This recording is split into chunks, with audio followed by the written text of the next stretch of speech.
It has been a week since the fall of President Bashar al-Assad's brutal regime in Syria. And under his rule, thousands of people who opposed him disappeared. Many are still missing.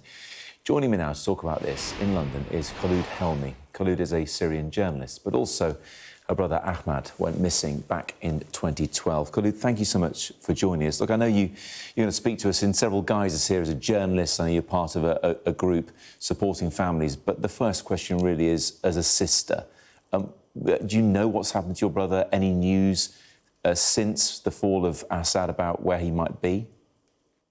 Hi, good afternoon. Unfortunately, since Ahmed was detained by the Assad regime in May 2012, we were not able to get any specific details about his whereabouts, where he is he alive or dead? And we survived the past 12 years only on rumors. So you hear somebody that, oh, I met him in prison. Only one person met him in prison for a very short period. But then we haven't got any official document saying or stating he is alive or dead. And we were really anticipating. I've been waiting for him for the past 12 years. And when all the prisons opened, we were optimistic that we might see him again. Not only us, but almost every single family of a detained person in Syria. But unfortunately, we haven't seen any of the previous detainees. And now all the news says that they have been killed by the regime years ago.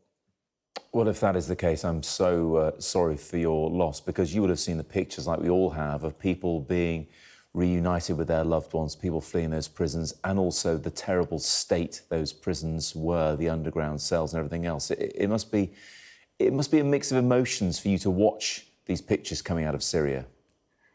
It's I call it the roller coaster feeling. So when the regime fell, I will never be happier. Like nothing in my life will happen to make me more thrilled and happy than the fall of the Assad regime.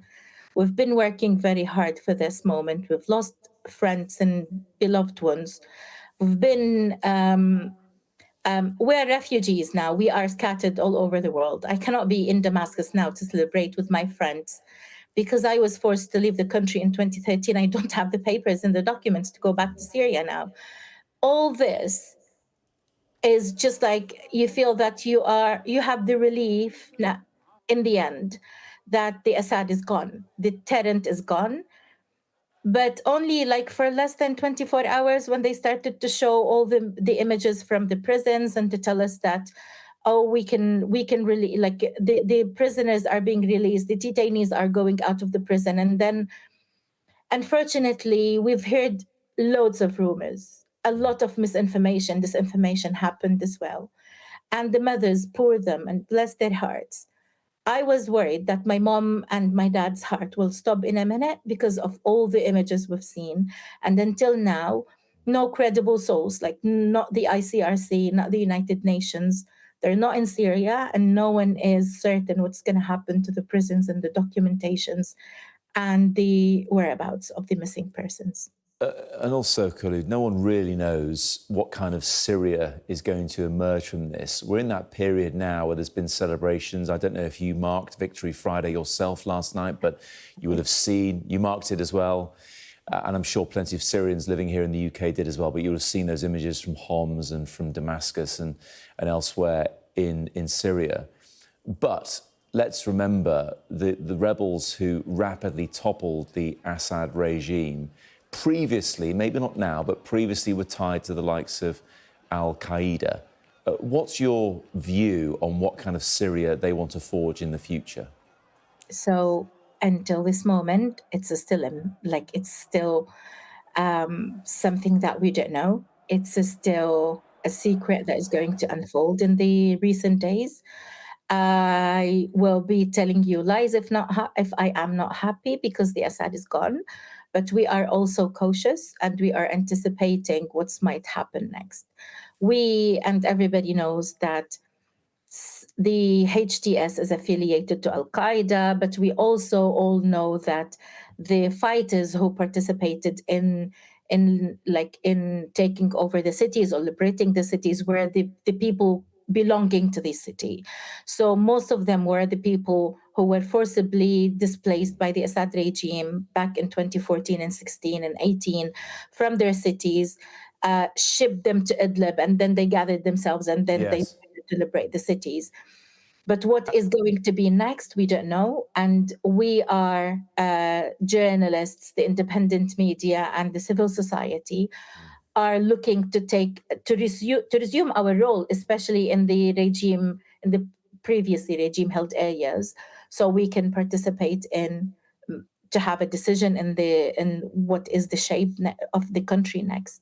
Yes, because in holding Idlib, they ran the place relatively well. It functioned. Obviously, there's been Turkish support for HTS and their push, and we've also seen the Israeli situation in the south of Syria as well, near the Golan Heights, the border there. But my final question to you, Kholoud, is you're one of something like 40 or 50,000 Syrians who now live in the UK. Is there a pull to go home? And if you decide to go and return to Syria, what kind of country is it going to be for women in particular? I don't know how the situation is going to be. We've seen in the past signs of it not being very receptive of women in Idlib, but things changed massively, and not massively, like it's not the UK now in Idlib, but during the past 3 years, things changed. And people are hopeful, but we're still cautious. Like I don't know what is the term in English to express that you are happy and thrilled, but cautious at the same time. So you cannot decide. And yes, we are planning to return when we do have our documents. But the thing is, it's still unknown. We don't know what might happen in a year in Syria.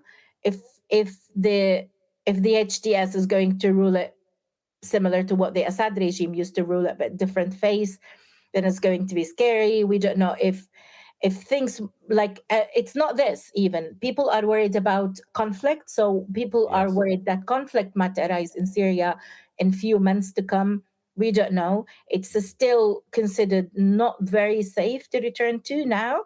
And to be very honest with you, not everybody I know is just giving themselves period of time of few months until Of things course. settle down, Of until they course. decide to go back.